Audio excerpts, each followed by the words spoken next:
ემოციები ჩვენი ფსიქიკის ნავიგატორია და არა უბრალოდ სასიამოვნო ან უსიამოვნო განცდები. ისინი ღრმა სიგნალებია ჩვენი შინაგანი სამყაროდან.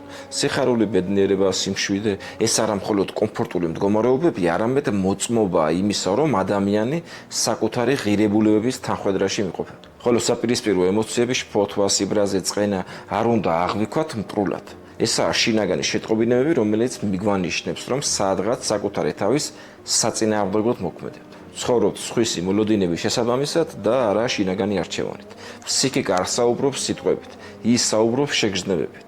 შეგიძლია ეცადო იგნორირება გაუკეთო ემოციას, მაგრამ ვერ აცდები მათ შედეგებს. თუ შენთვის ჩვეული მდგომარეობაა ცუდად ყოფნა, ეს ყოველთვის არ ნიშნავს, რომ პრობლემა ქვეცნობიერი სიღრმიდან მოდის. ხშირად ეს ნიშნავს, რომ დიდი ხანია მიხვები იმ გზას, რომელიც შენ არ აგირჩევია. და რაც უფრო მეტად ცდილობ ამ შიდა სიგნალების მიჩუმებას, მით უფრო ძლიერი ხდება მათი გამოძახილი და ხშირად უკვე კრიზისის სახით. ემოციები მუშაობენ კომპასივით.